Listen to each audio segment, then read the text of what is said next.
Hello, and a very warm welcome from my side to today's Get Hired in Germany session. I'm very excited and glad to have two very special guests today. But first of all, I want to welcome all of you from all over the world. We have over 77 nationalities represented today. So good morning, good afternoon, good evening from wherever you are listening to today. So my name is Sarah. I'll be moderating through the session today. And yes, today we have the pleasure to deep dive into the careers in project management. And I have two great experts on my side. I have Oleg Rozenblat, who is actually a former AU alumnus from us. And nowadays he's CFO of the global governance team of the Allianz Global team. So very warm welcome, Oleg. Great to have you here.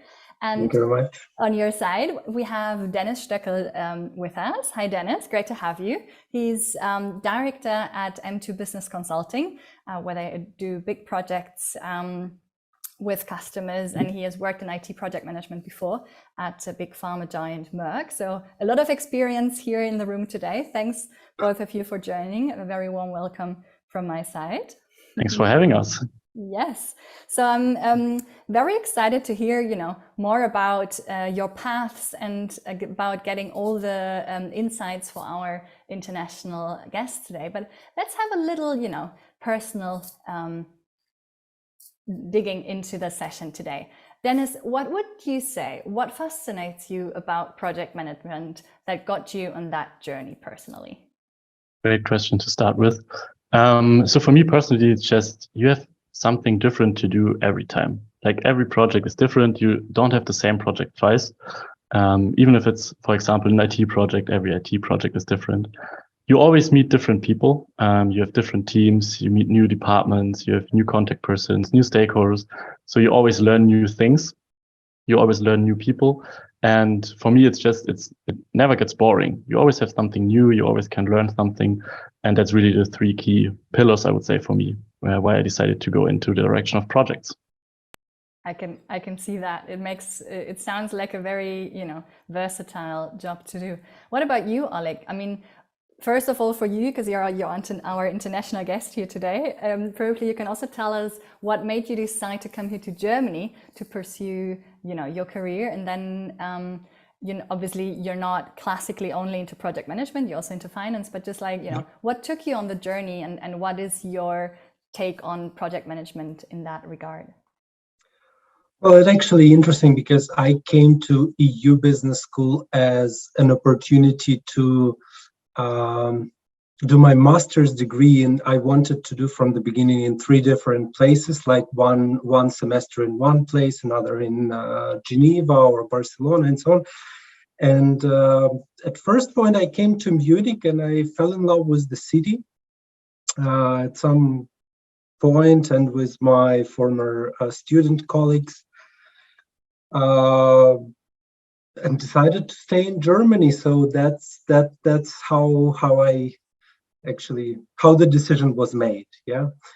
And having financial background and willing to work in finance industry in Munich, Allianz is all over. So that was for me just like an easy decision where to apply. Yeah. And I just had in mind that, okay, I want to try myself in that organization. Let's see where it goes. I changed quite a few roles in Allianz already, and now I'm from finance side, but the project management is definitely, I agree with Dennis, it's every time it's something new. So yeah, the tools, the skills, the processes may remain, so they go from one project to another, but there is always the context that is different. Yeah, and there is always you basically need to learn new people, learn new processes in the company. Yeah, and you're studying and studying and studying. That's something that is fascinating. I love it. And probably just for all our participants, so whenever you have any questions that you want to ask our two speakers, feel free to use the Q&A section. So I will, moderate them into, and so you can actually ask the questions you've always wanted to ask. And because you were saying, about this changes, so basically, does it mean that you have to be a curious personality, or what would you say are the main traits that you would recommend having, let's say, if you want to go down the path of project management? Is it to me? Whoever wants. I think it goes to both of you. Like, what would be your take on that? Dennis, if you don't mind, I will start. From the personality perspective, we are like in Allianz, it's a very diverse companies, many countries involved, many people involved, different cultures, backgrounds, and so on. What differentiates people really for me is the willingness to get the job done. Yeah, so you have to be curious, but you have to take care of what you want to achieve. So not only just do the job that is assigned to you, but actually think about why you're doing that and what you want to achieve with the tasks that you are doing. Who is the final customer and what actually customer wants? Yeah, because sometimes, and it happened a lot to me and to quite a few of my colleagues, the paradigm that you're operating, the daily routine, the job that you are doing is not always the best fit for what the organization requires. And you have to be always thinking and like always questioning yourself, is the things you're doing are correct, right? Is it actually bringing you to the point where you or the organization wants to be? Yeah, so this mindset is, I would not say it's very necessary, but it's very beneficial for your career, for the organization, and for your development. Totally agree. So the first thing that you mentioned, like getting things done, I think that's a skill you need to have. Also, the second one, I would describe it with courage, like speak up if you see something. Also, if you're new in the project, even that's the best position to be in, coming to a running project, because everybody who's already on the project, like they're just working how they supposed to be. But if you're new on a project, you see the things that others don't. So I have the courage to speak up. I would definitely agree that these are the 2 points. And from the question before, I just wanted to agree also that Munich is really a nice city to live in. So I lived there also for the last 2 years. So it's really great. And also Allianz is a great place to work, as we did 2 projects with them over the last years. So also agree on these points. I can see a lot of agreement there. So because you were, Oleg, before mentioning the diverse teams, and also Dennis, you now stating like, you're now in London actually, so you also have a bit of an international twist now. What would be interesting for me to understand, or I think especially for the people in the room, is how important is this cultural aspect? Like, could you just give us a bit of a take on, do you see any difference on how it is in Germany versus other countries, or what do you think, makes it special? What can people learn there or grow from? Because you both said, it's a lot about like the personal journey and of evolving. What would be your stance on this? And probably we start with Dennis and then take over to Oleg this time. Yeah, fine. So what's in my mind, or what comes to my mind directly here is, if you think about like working in a normal department, like for example, finance or HR, you mostly have like the same kind of people somehow working together. But in a project, you get like so many people from different departments. If it's like a big project, you have different departments, you have different countries. So you definitely, on one side, you need to be like open-minded to work with different people that may share different thoughts, have a different mindset than you have, but also have a really like different working style. Like there's so many psychologically models out there that you have different kind of people. And in a project, you normally have all of those. Like you get together, you have different kind of people. You have the ones who are really focusing on numbers. You have the others who are really creative and want to talk a lot. Then you have silent people, and you need all those people in a project. So you, on the one hand side, need to be open-minded to work with those people. But on the other side, you also learn to work with these people. And from a country or cultural perspective, I think it's the same. So what I learned here in the UK, people think differently than they do in Germany. But I worked before also in South Korea on a project, and that's totally different. Like Asia is like a different game, a totally different game. People behave differently, people act differently, and also there you just need to think about and then also learn how to communicate with those people, and also there learn how to get things done. So I think if you want to be, or if you want to broaden your horizon, if you want to learn new things about different people, about different people styles, person styles, then project management is, a place where you can learn a lot about these things. I don't know, Oleg, do you agree or do you have a different opinion? Absolutely, yeah, I agree. In general, I think you start with acceptance. Yeah, you just have to accept the idea that people will be perceiving things differently. Yeah, and then you basically start to learn and understanding where they're coming from. Why do they come to the things in certain way? Yeah, and what I have noticed, because I was moving, like working on very regional projects and then going to the global ones. When you go to the global ones, it's this perfect mix where you cannot predict, you cannot create a role model, yeah, that you can use. You just go with the flow, take the best what you can take from the skill set of the people who are in the project. Like don't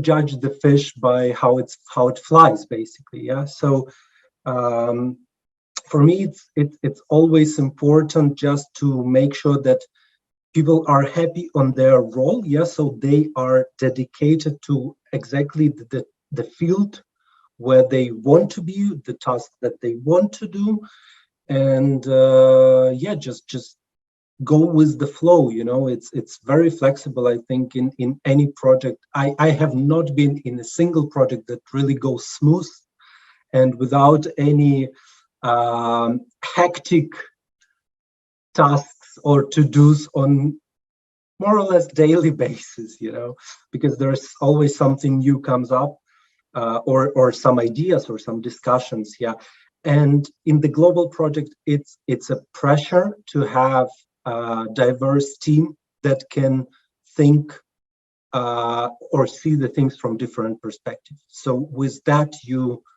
always can exclude some bad consequences, or sometimes you just go to slightly wrong direction, but it makes you it gives you the chance to understand where you're going wrong.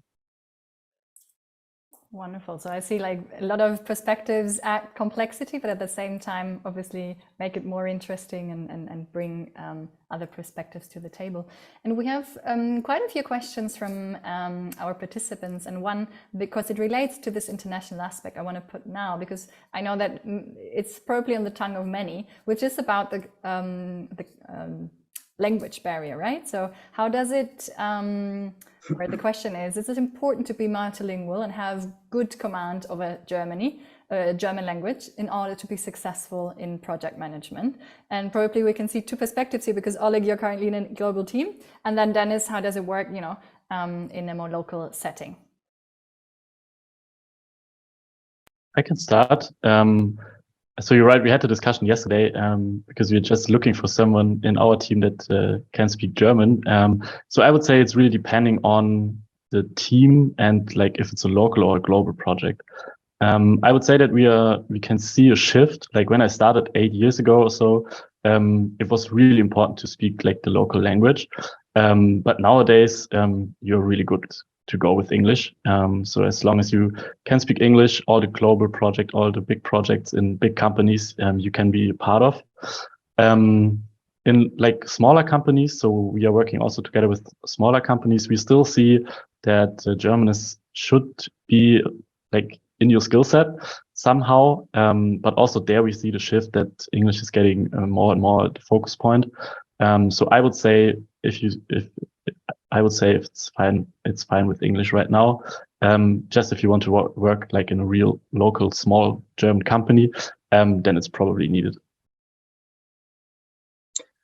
I can just confirm it. Yeah. So in global company, obviously we use English as the main language, and sometimes American English even as the main language. However, working in Germany, so my company's main language is English, yeah, but I still receive some emails that are in German, for example. Despite I still receive emails that are in French, so I had a chance to learn both, yeah, a little bit. Good that nowadays there are so many translation pages that can help you, at least with written communication, right? in a global company, English is a must, yeah. So English is a global language for everybody in any project, and everybody who is committed should speak. But when you are talking to local accounting guys, for example, their English is quite limited. Sometimes they will send some, but it's not a stopper. It's a benefit kind of, or a plus, just that makes your life or communication easier. It's not 100% requirement. Yeah, so I mean, I'm in Germany for 7 years, more or less, and I still do not use German at work much. I mean, I can use it for small conversations, but not as a working language. Perfect. I think this, takes a stone from from the shoulders from quite a few people, because that's always, one of the barriers that people see. And I think that especially, with as in projects you work within the project team and not so much with local customers compared to other kind of roles, I think it's one of the opportunities where you can actually go more international. And one question that I want to from the audience that I want to put in here now, because it's actually quite nicely fitting, is about what are the career prospects of project management after being the role? So, and I think we have both of you as a very good example. Like Dennis, you started in project management and now a director of a business consulting company, and Oleg, you are now within the Allianz as a CFO, leading especially also internal projects. So it seems like there is a wide range of where, the start of your project management career can end up. Do you have any take on what are typical career paths or advancement opportunities within that field? And probably I go to Dennis first and then. Yeah. So when I go back in my history, that's actually why I decided to go with project management at the first point, because I didn't know what I wanted to do. I was always going to a big corporation and then work in business. That was always my plan. But what I should do there, I had no clue. So I just started with project management with the idea I will see different departments. I will meet new people. I can just talk to them and see what fits. And then I kind of stick to the project management for 7 years.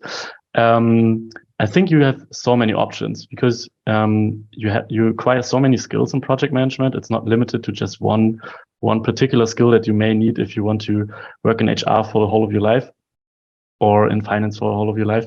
So you learn different skills that can be applied in different positions in different departments. I think at one point you need to decide if you want to be a leader as well. So if you want to lead teams, if you want to be responsible for people, or if you just like to work in a group as one of the members. And from there you can go in so many directions. So if you want to be a leader, if you want to be a manager, then you can basically go in any direction because you learn so many skills. And the important skill as a manager is to be communicative, to coordinate people, to motivate people. That's all you also learn in a project. If you want to work for different projects, you can be the expert in project management. You can, in a big corporation, always find a new project. There are always projects, as we already heard. So you can take over one project by the next one. Or as I mentioned, going to the direction of being a manager.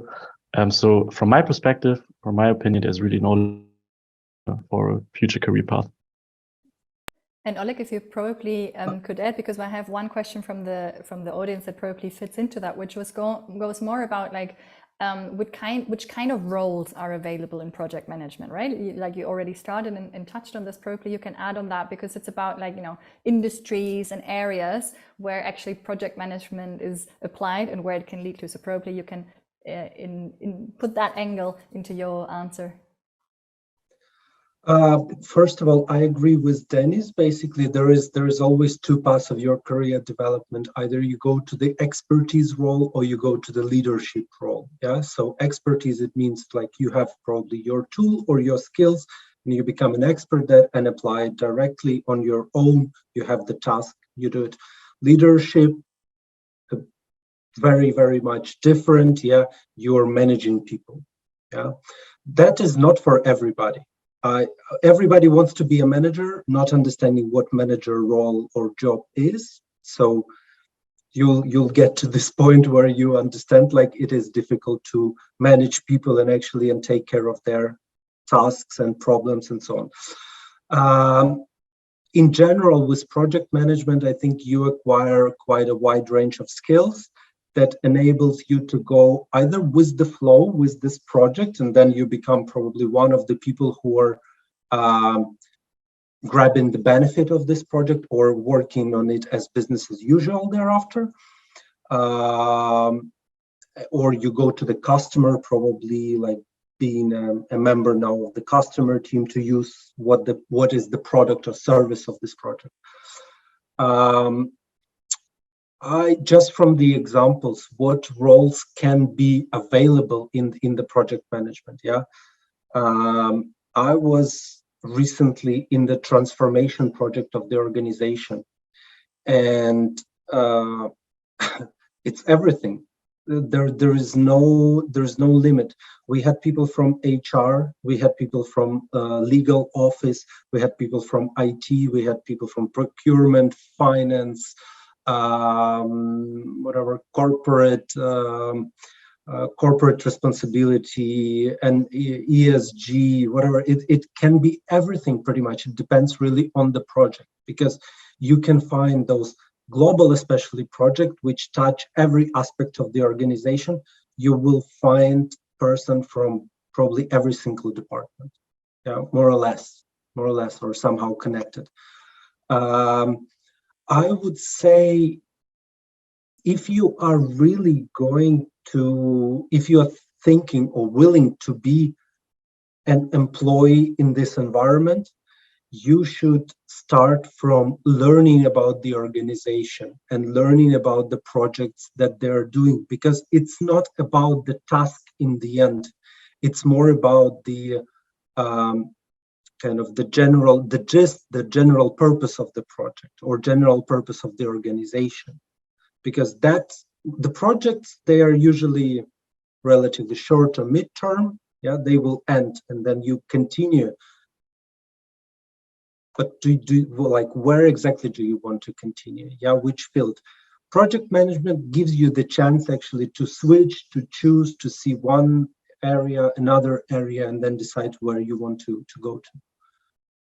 And a very good thing that you mentioned, that basically probably the thin red line that goes throughout all these differences is about skills. So probably, as Dennis, you are actually leading a lot of projects, and you've done across industry with a lot of customers. What would you say are the most important skills a project manager needs to bring or develop?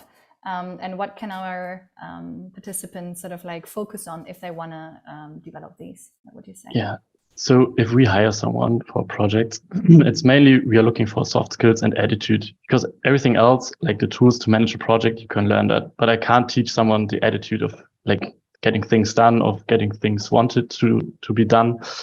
So that's really the main focus that we have, like the attitude of the people. Do they want to achieve something great, or do they want to just work from 9 to 5 and go home as early as possible? Or do they really want to make an impact and finish the project? And from our perspective, always help the customers. So that's really the key point that we are looking for. How to manage a project and how to use all these methods and tools and stuff like that, I can teach you, I can show you, and you will pick it up on the job. But be nice to people, have courage, be honest, be fair to other people, and have the attitude. That's something you need to have. Otherwise, you will not be successful in projects. And I think nowadays at your business school, for example, we will start now in the autumn term with the project management course, actually. So you can actually study that to have the basis, and then it really comes down, as you say, a lot about attitude and soft skills. But I mean, still, obviously, one of the question marks, or also always the concerns that the students have is how do I actually get hired? How do I, if I get rejections, how can I improve it? So sometimes, there are some must-haves in order to get into the field. So what would you say? Are there any must-haves to enter the field? Oleg, you can go first. Sorry. I wanted to add also on the last one, but it's well connected. What I'm looking for when hiring, and what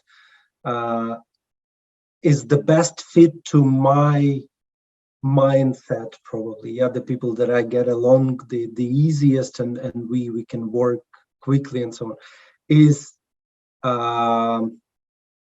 ownership. The person needs to take ownership. And the second one is what I call explorer mode. There is a lot of questions that there are no answers. People might not have skills or not understanding. It's all you will be graduates of the university, which demonstrates that you have the ability to learn. That's all I need. And it does not actually matter, does it say on your degree, whether you're project management in IT, whether you have it or not, you can learn it, with me, and I'll be learning, I'll help you. But if you don't want to take ownership, and if you cannot be in that explorer mode, when you're fully into the topic, trying to see, okay, what I can get from here, what I can get from there, what do we have, and what do we actually need, then it will be difficult. I mean, it's just personally for me. Yeah.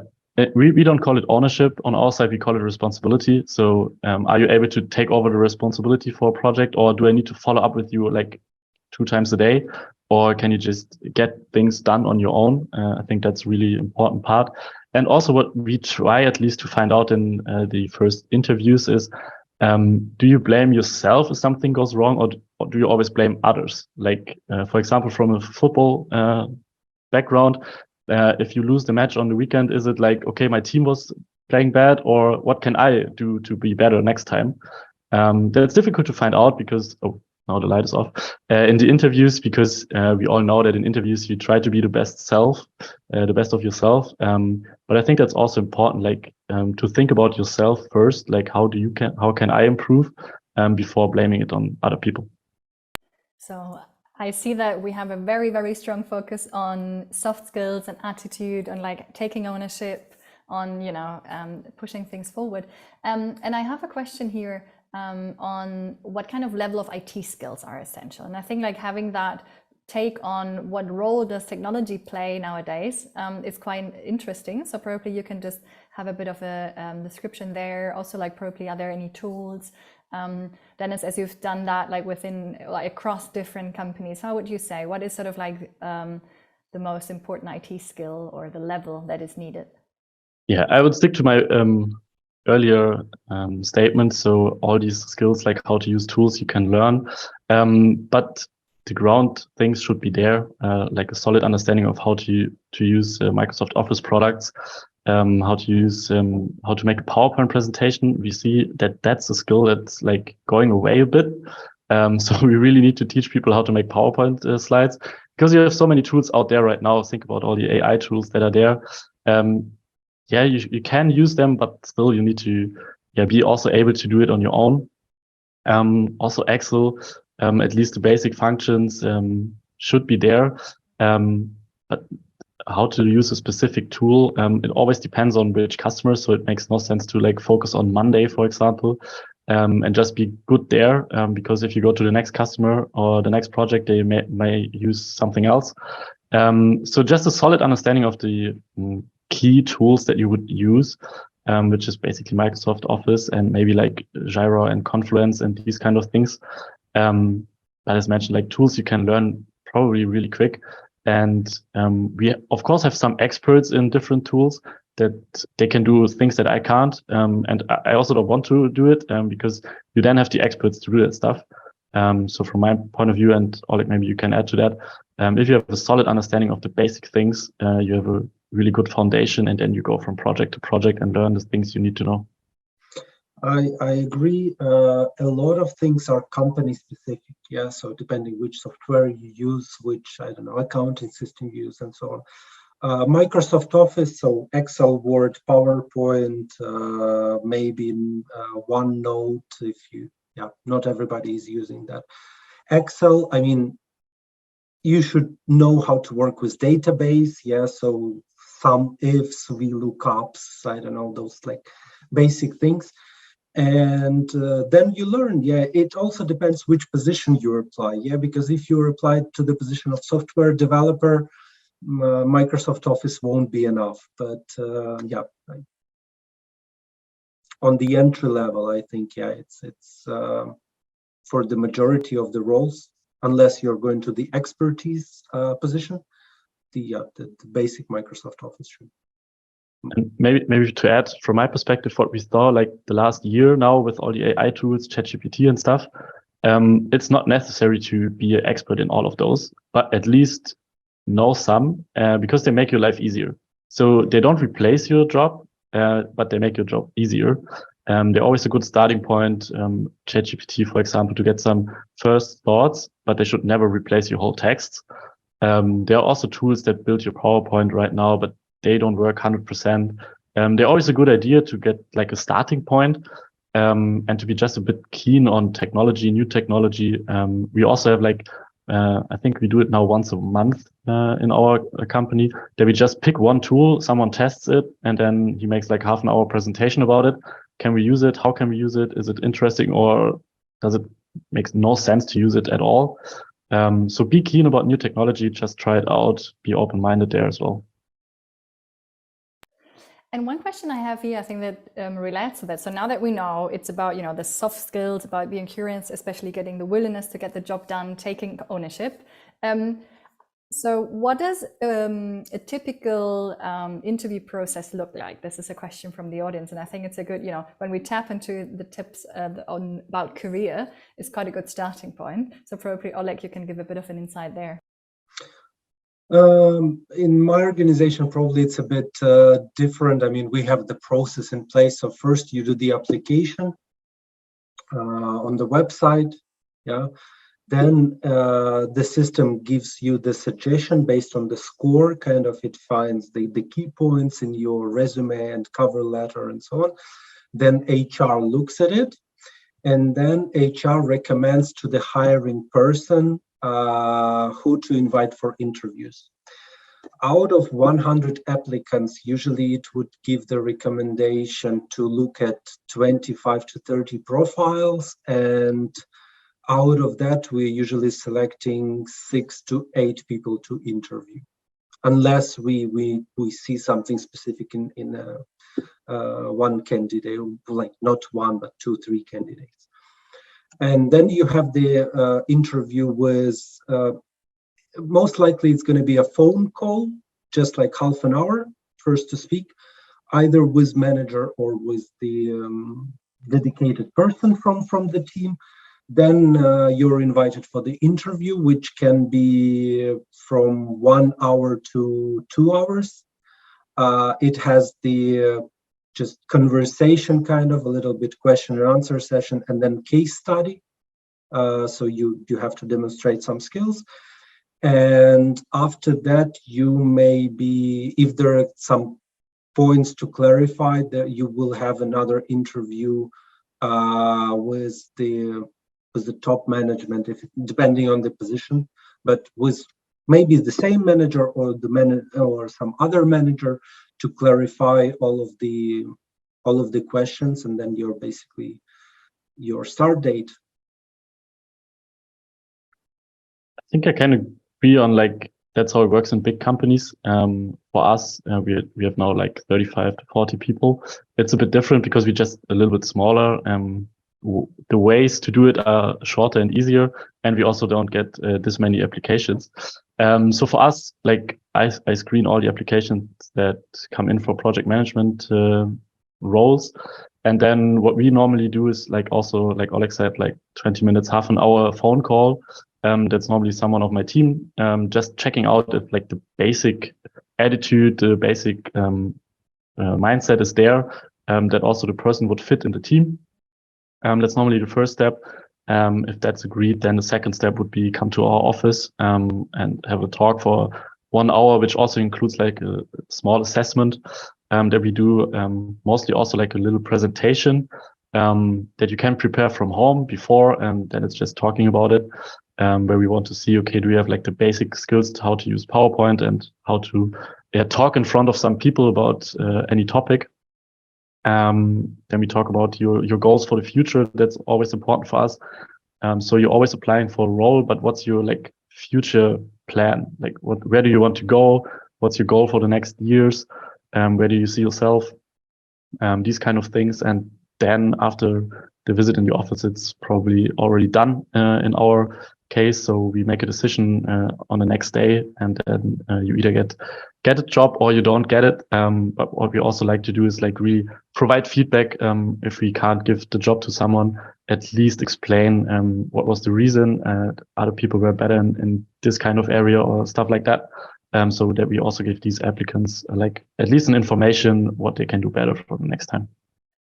And how would you say, so what would be your top 2 advices from both of you when someone wants to apply? What should you consider definitely? What are probably things that you've seen which applications went totally wrong? So what would be your number 1 and 2 application advices and tips to the people out there? Oleg, I give the word to you and then over to Dennis.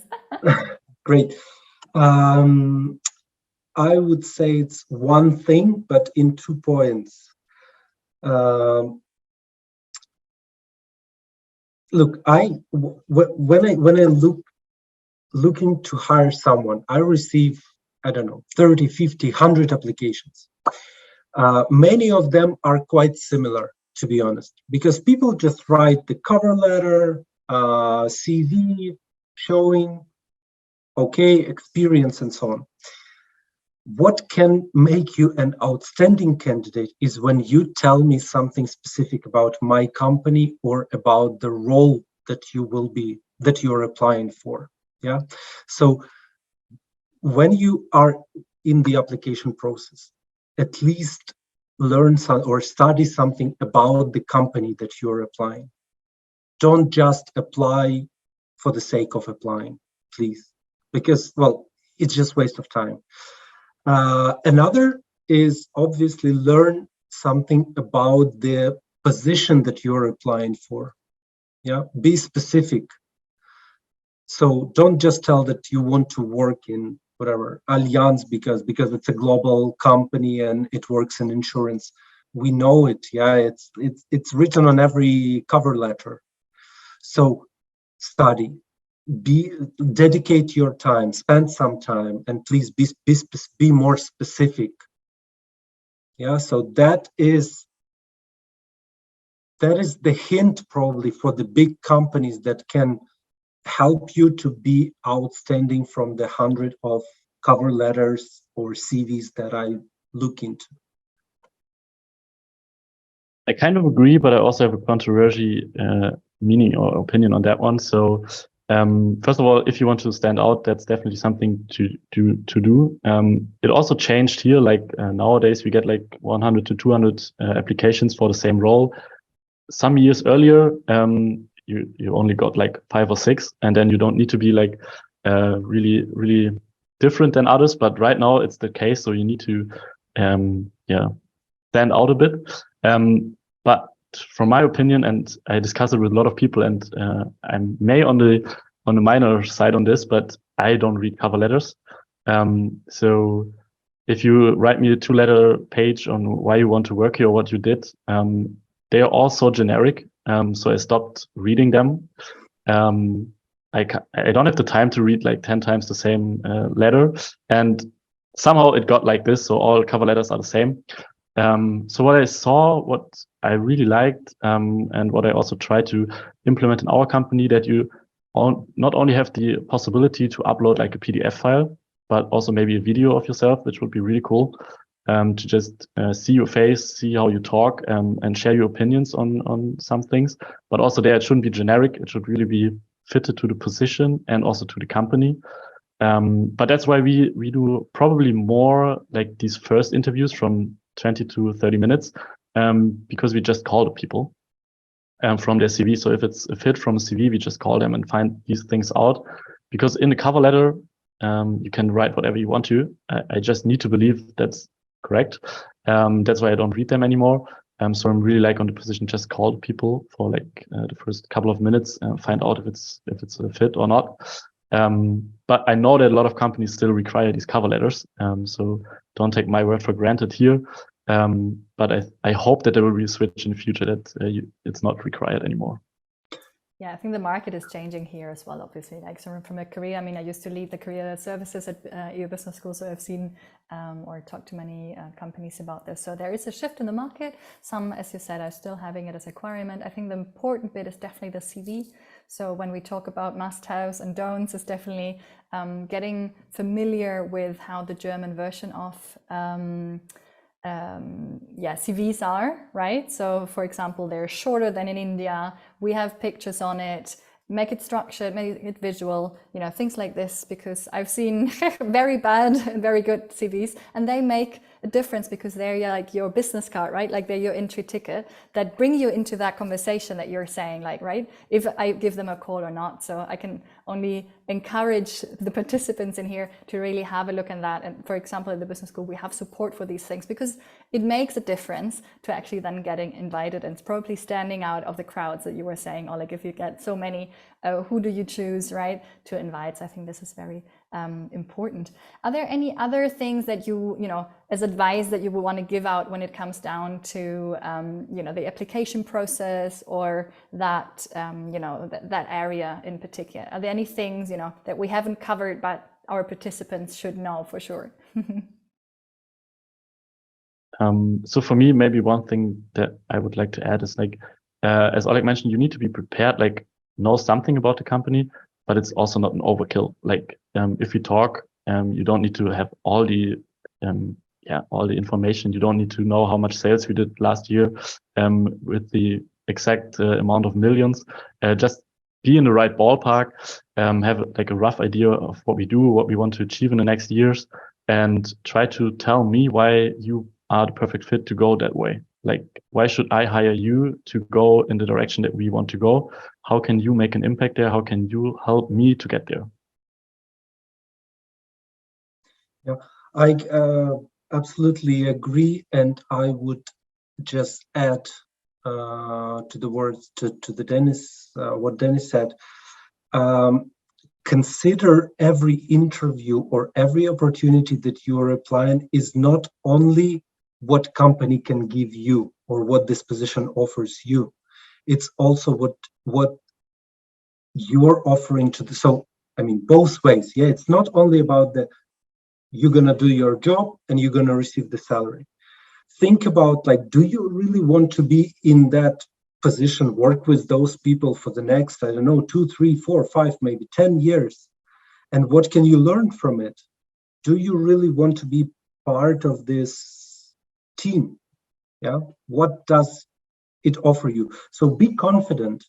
Make sure that it's an honest conversation in your interview. Yeah, you give and you also receive.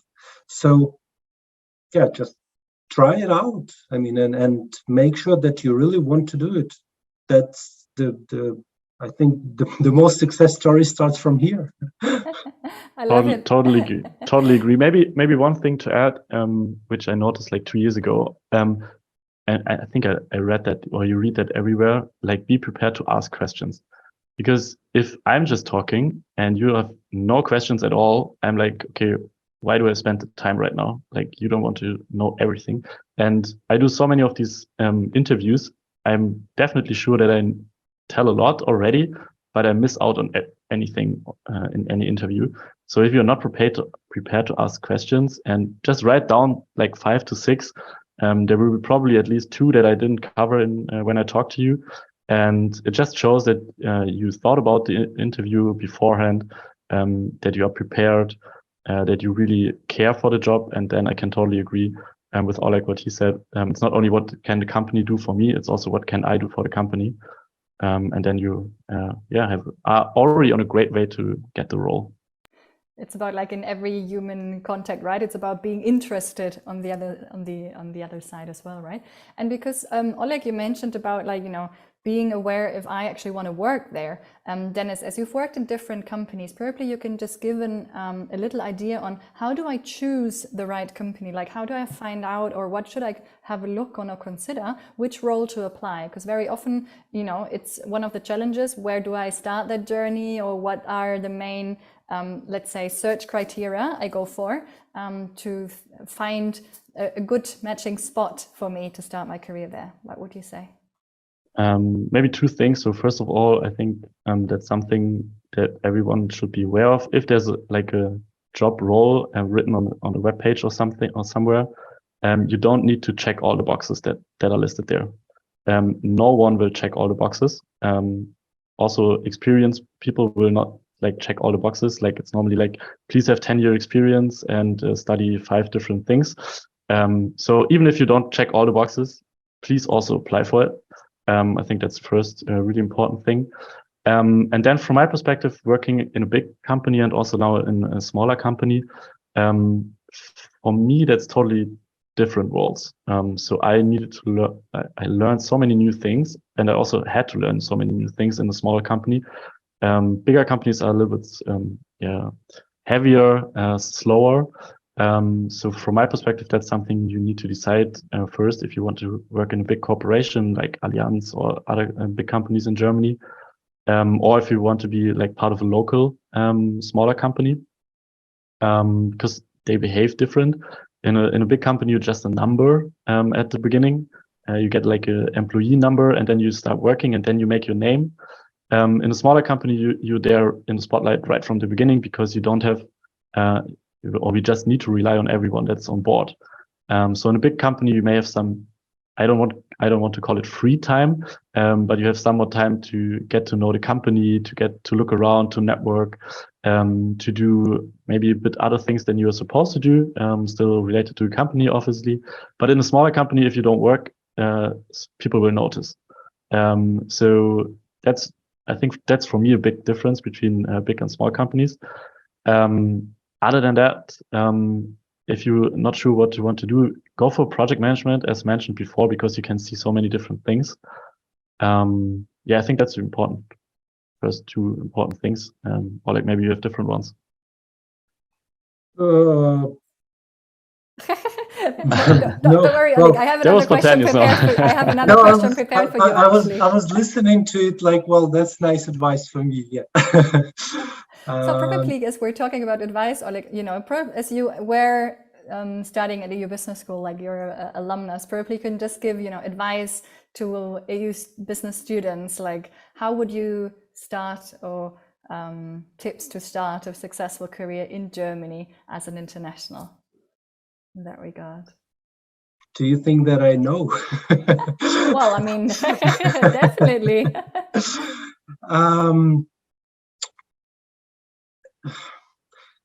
It's hard to tell for me. I mean, just believe and try. Yeah, my story. I was working in investment banking already in London. Then I was running my own project back at related to the home business, and I came to Germany to study in the EU Business School. And I had the maniac idea, I would say, that I want to work for Allianz, and I'm good in finance. So I started as an intern. Yeah, I was offered, I sent, I don't know, 100 applications, maybe like 90 something applications for different positions. And I was offered intern position. Yeah, after being already a finance guy in the investment banking in London. I just wanted to work there. I just wanted to try it. In 3 months, I was promoted already to the full-time position. In another 6 months, I was promoted to the senior position. In another year, I was already promoted to the global senior, and in another year, I was leading my own team. So, what is the way to success, to build the career? Just believe in yourself, work, learn, and get the courage. I like the word. Yeah, get the, like, if you are interested in that, if you understand that you're in the right position, you have the willingness to learn, to develop, you have the eager to implement the things. You're not scared to advise even your managers on how to do certain things, because that's what gets you promoted, actually. Yeah, you're in good country to try it out. And I love the way on how you frame it, because like this perseverance as well, right? So when I used to be like heading the careers department, a lot of students came to me, oh, I got so many rejections and so on. And I think you just showed that it's sort of like sometimes it's, you know, it's just part of the process, and then not letting it get you down, but actually continue and having becoming more clear about what you actually want, and then going for that. As you said, right? You wanted to go to Allianz, that was your goal, and then you went for it no matter what. I think that actually getting that clarity that only comes from within actually helps to then build up that, you know, courage and the decisiveness to actually go for it. So I think it's a very nice success story that you can show, Oleg, right? That it's sort of like sometimes it's going back a step brings you, you know, helps you to get up and don't get delusionated probably on the way. Well, we will see if it's a success story. I mean, I'm so far quite happy how it was developing. There is always problems. Yeah, there is always a way or a direction to become unhappy about something. You're not happy about the job, about your responsibilities. You're too tired, and so on. But if you do not take the step, if you do not want to change something, then you're going to be just in this disappointment mode going forward. Yeah. So it's all in your hands. If you see that you're not treated as you deserve, yeah, or you think you deserve, I think in majority of the cases, especially in global companies, there is a way of honest communication and get a feedback from your manager, from the manager of the manager. So there is always a possibility to understand what is wrong. And it's up to you. Do you want to work on it, or do you disagree and want to do something else? And it comes down to the attitude that you already said a project manager needs to bring. So it sort of like fits very nicely there, probably. And just to the participants in the room, just that you know, in the chat, you will find a link to a little survey. So you can just, you know, just give us some insights on how you liked it, if what else you need, because we always try to get hired in Germany sessions as insightful as possible for you. And I'm really loving this session, and just, you know, time flies so quickly. And I have one question from the audience that I want to put here, because you said, Oleg, you know, there will always be challenges and so on. So probably Dennis, as a speed round, because we are approaching the end, let's just have a bit of a quick speed round. One of the questions from Rami was, what is the most challenging tasks you might face as a project manager based on your own experience? I think the challenge, which is also the most exciting one, is that everything changes. Every project is different. So be prepared to changes. I think that's for me the biggest challenge. Like, everything can change so fast. Be prepared, handle it, go on. Another question for me would be, what would you do differently if you would go back to, you know? Nothing. What about you, Oleg? Or like, yeah, so continue, sorry. Yeah, so of course there are things that didn't work out as I planned it, but that's how life goes. Do the things that you want to do. If it doesn't work, you at least learned a lot out of it. And I don't want to change anything from my past, because it brought me where I am. I could be somewhere else, but who knows if it would be better or worse. So I wouldn't change anything. In similar direction, but I have a tendency of thinking about something like, okay, it would be nice to do that. And then I push it away for a later time, or like, okay, let's think in a year's future about that. And at certain time, I come back to that. So I would tell myself, like, don't be reluctant to take the quick decisions. Yeah, if you want to try it out, try it out. Don't leave it for later. So I had so many examples that I actually, like, I waited for 6 months and then I came back to the same solution or idea. Yeah. So just if you believe in this, again, try to make things done. Love it. What important milestones, Dennis, if you think back, do you think, like, what are, how do you say, like, stepping stones that you think are very useful to have? Is there like any ticking boxes or anything within the field that you see, hey, this brings you very far, or it gives you like a good development of base skills, of mindset that are necessary to have a good, you know, advancement in the career in project management? I would say like the first thing that where I noticed that helped me a lot was like finding someone in the company that is similar, or that you can look up to, like someone who already did the steps. You can learn from that person, you can follow that person.